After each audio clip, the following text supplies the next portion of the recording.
This talk is given by Vanessa Zuisei Goddard, a writer and lay teacher based in Panama City, Panama. Zuisei is also the guiding teacher of the Ocean Mind Sangha, a virtual community of Zen practitioners. And this talk, like all of her talks, is offered freely. If you'd like to offer a donation to support Zuisei's work, listen to other talks, or find out more about the Ocean Mind Sangha, please visit us at oceanmindsangha.org. Thanks for listening. Tonight, I want to speak about the second of the wholesome signs, nimitta, and the Vitakka Santana Sutta. So the first is to replace an unwholesome sign with a wholesome one, or in my rendering, to switch it. The second is to warn yourself about the danger of pursuing such unwholesome thoughts.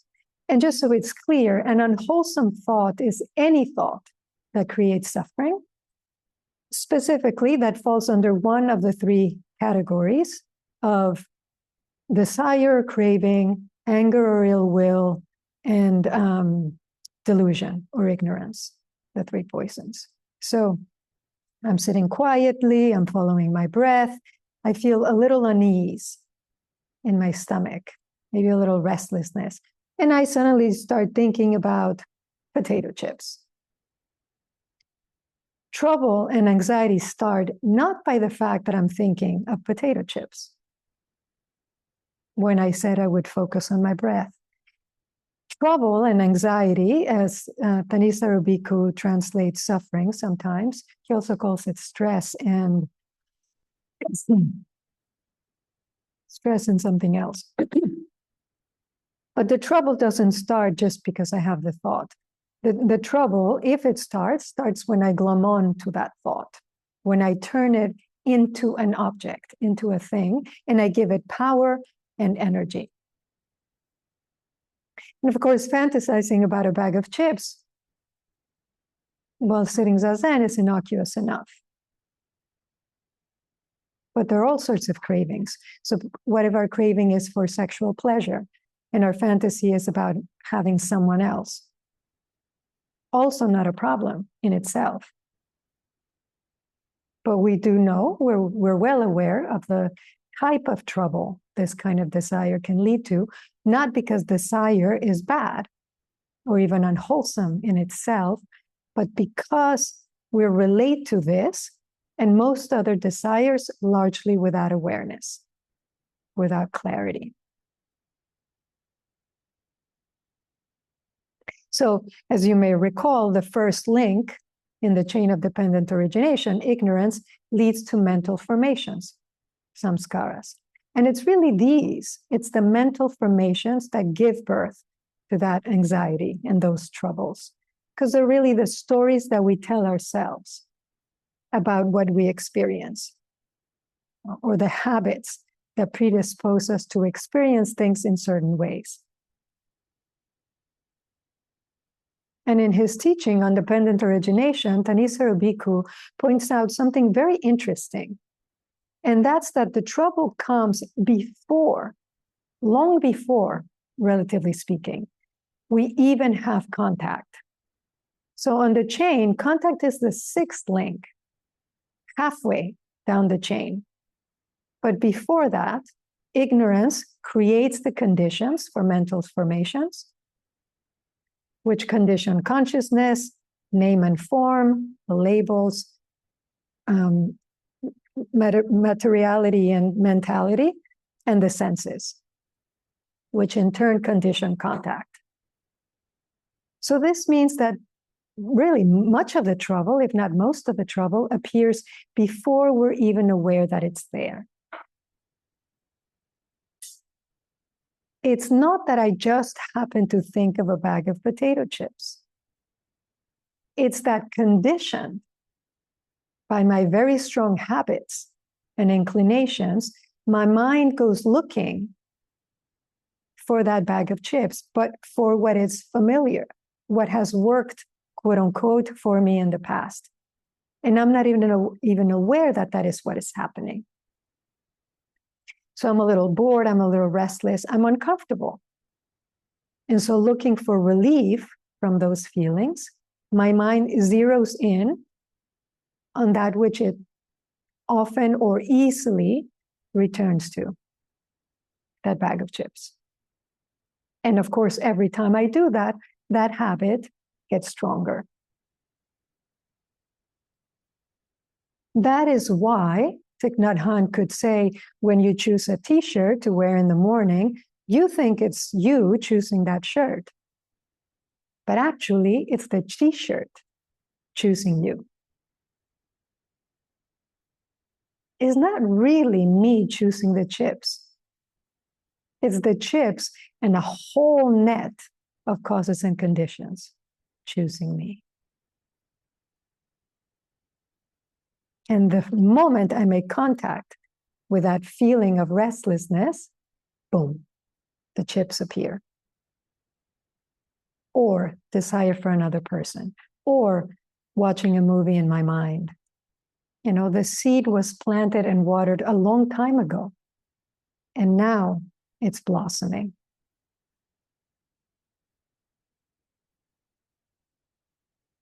That is why it is so important to train our mind. Not to get rid of those mental formations, because we can't, but to choose to turn our mind toward more wholesome mental formations.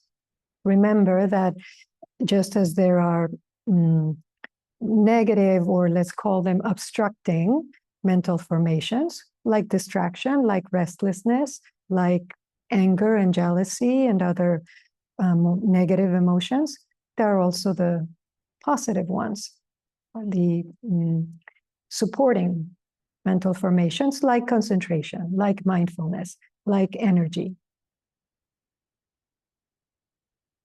And so to be able to discern, is this the appropriate time to think about a bag of potato chips? To think about being intimate with another person? Because if it isn't, then it would benefit me to let go of this thought until such a time when it is appropriate and good to have it. In this way, I don't create suffering for myself. I don't create suffering for others. In this way, I don't treat others, other things, other beings, or even parts of myself with disrespect. I don't objectify them. In some way, assuming that they're here to serve me, to give me pleasure.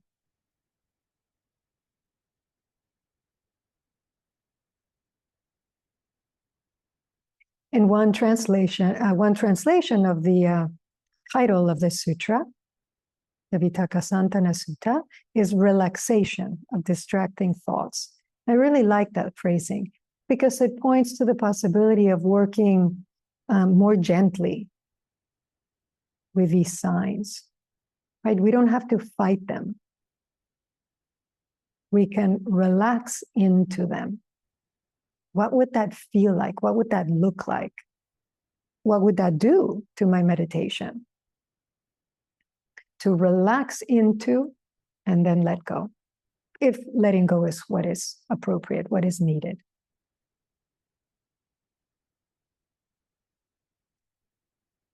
But how do we let go of a thought if the thought is very compelling, if it feels much more attractive than sitting quietly with our breath, with a question, just with ourselves? With some types of thoughts, it's easy to see that to go on thinking them is dangerous and will harm us. But with others, for example, a bag of potato chips, it's not so clear, it's not so obvious. I mean, who's that harming, right? And so one way to approach this is to ask ourselves, if I were to follow this thought for another hour or two, where would it take me? Where would I end up? Would it be a better place? than the one I'm in now?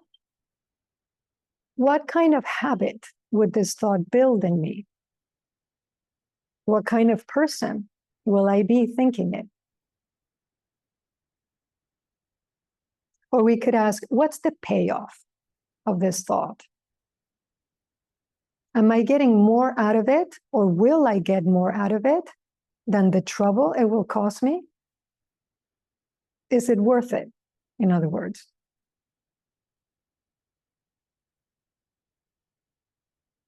When I'm grappling with a thought, with a feeling, with a behavior, I will often ask myself, if this were the last hour of my life, is this what I want to be doing? Is this what I want to be thinking of?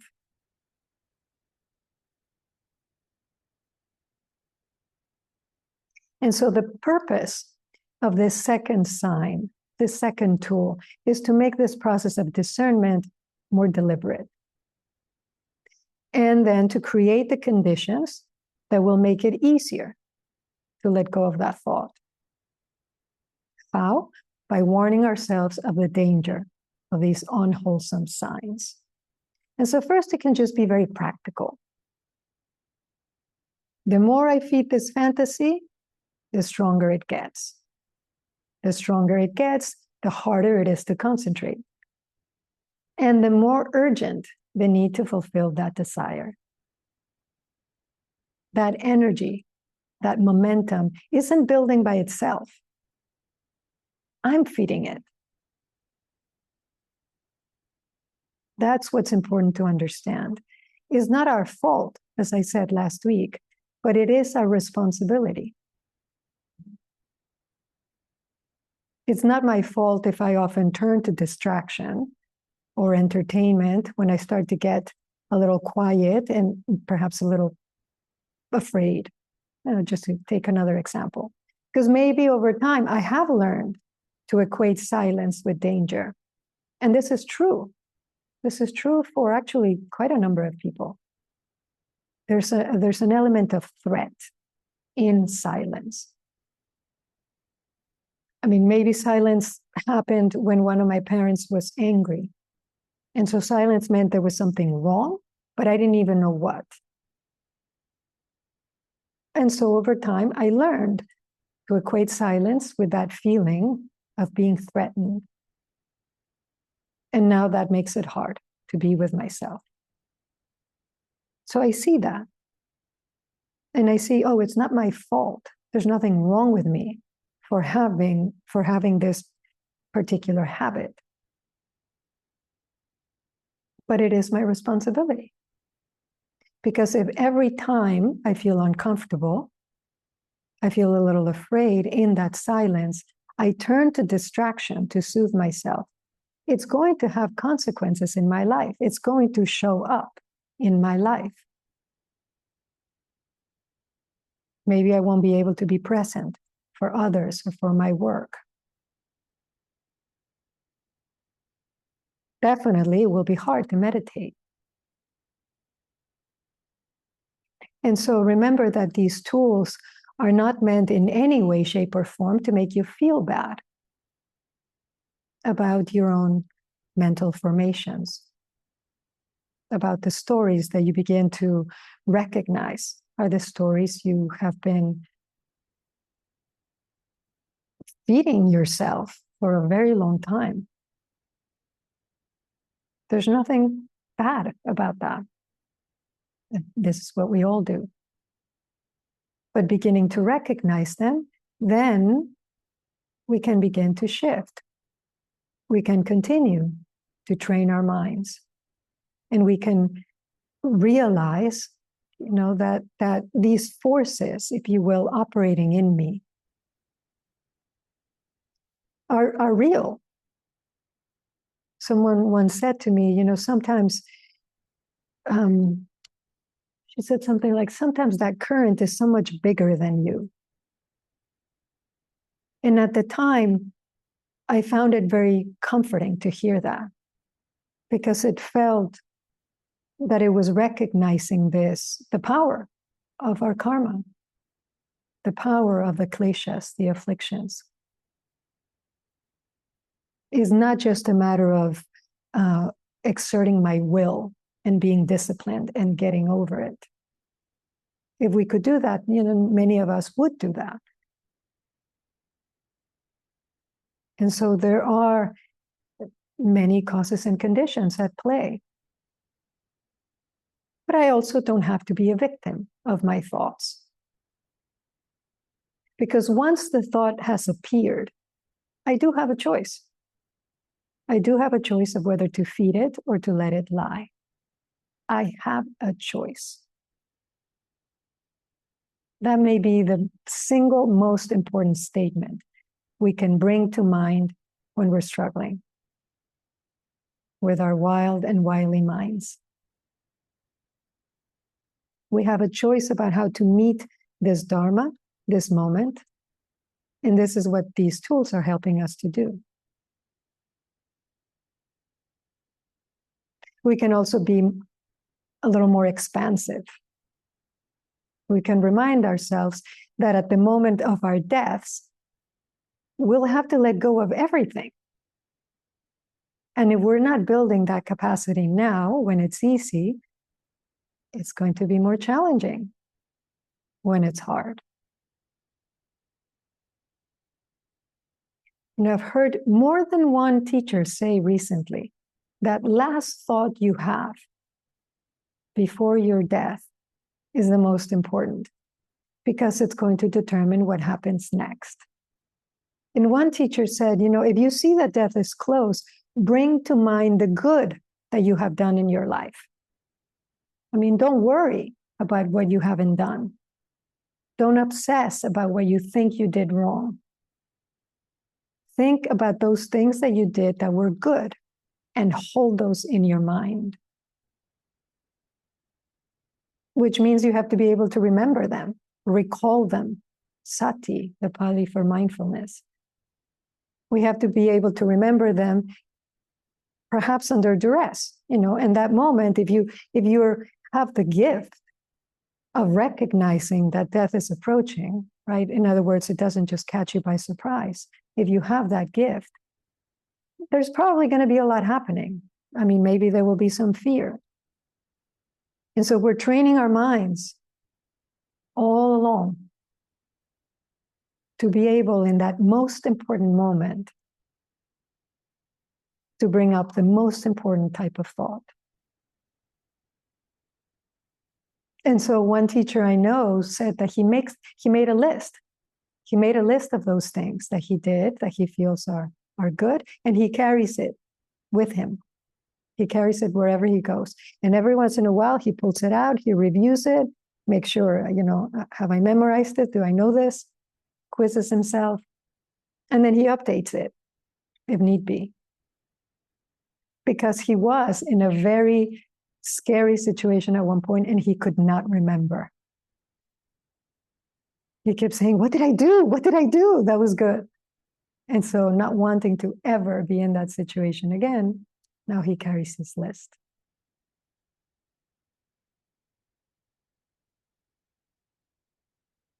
And so, that wording, of reminding ourselves of the danger of feeding unwholesome thoughts, both in this moment and at that last moment, I think that's especially when it's very appropriate and is not an exaggeration. There are certain thoughts that are dangerous. There are actually many kinds of thoughts that are dangerous. And so the Buddha says, just as someone who's young, youthful, and fond of ornaments would be horrified, would be humiliated, would be disgusted if the carcass of a snake or a dog or a human being was hanging around their neck. So too, when a student examines the danger in those thoughts, their mind becomes steadied internally, quieted, brought to singleness, and concentrated.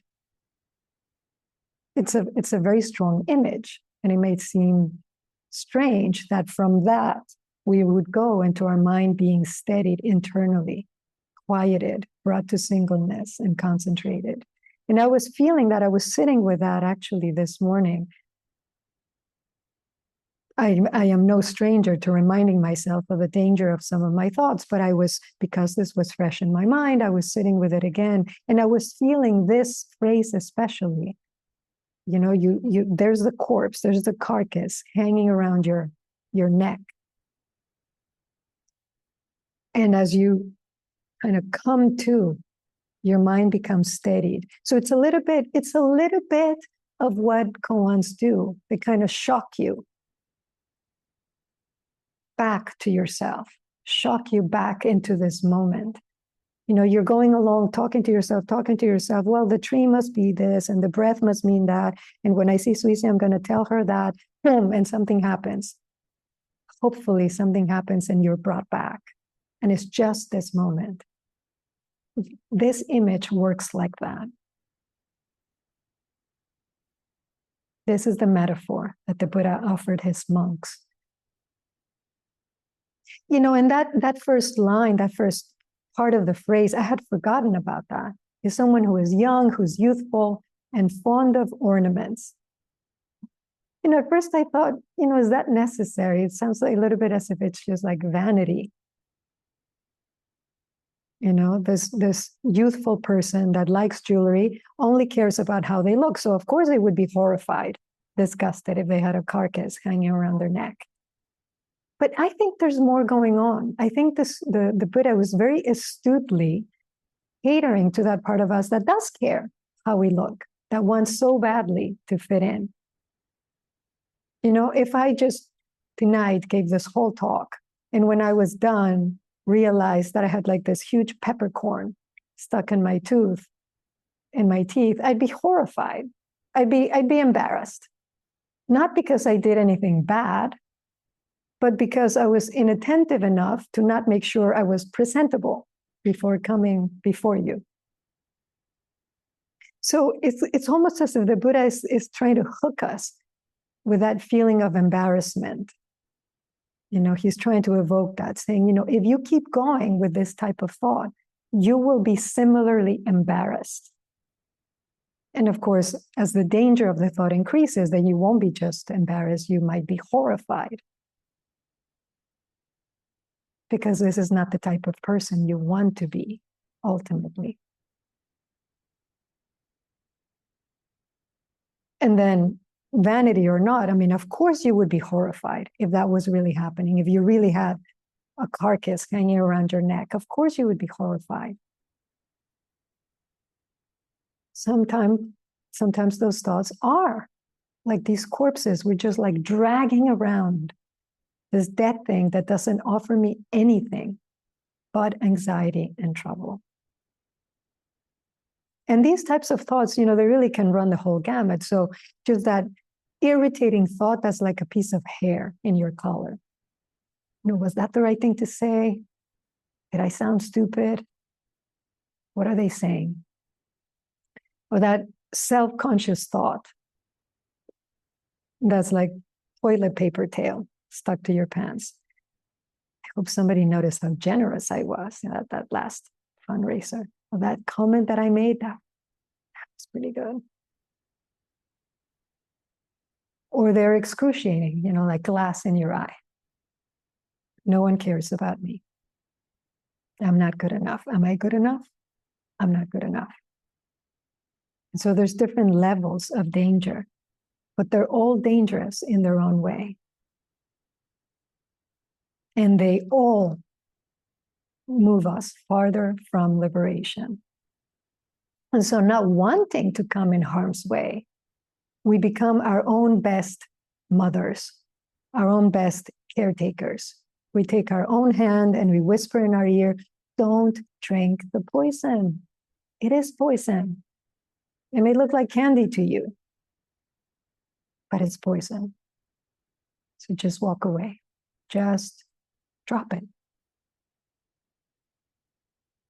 And so as you can see, this tool requires a bit more discernment than the last one, than the first one. When you switch, you have this whole array of unwholesome thoughts and you just apply the antidote.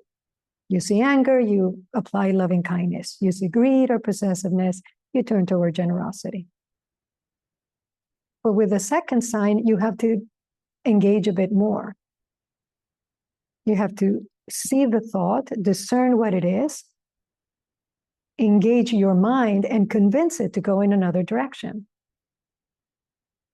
Because sometimes you let go of a thought and make space for the unconditioned. Sometimes you look at the conditioned first so you can work with it and then be free. It's not causal like that. It actually happens all at once. But sometimes you have to grapple with the thought. But having to be more involved with it, more focused, is great, because that's yet another way that you're learning to be wholehearted. You're learning to not dismiss anything, any thought, any detail as unimportant, whether in Zazen or in your life, because it's in the details that the whole of our lives lives.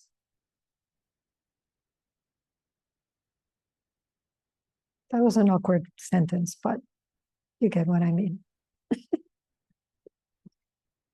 For more talks, to get more information about Zuisei's teaching, or to join her email list, visit us at oceanmindsangha.org.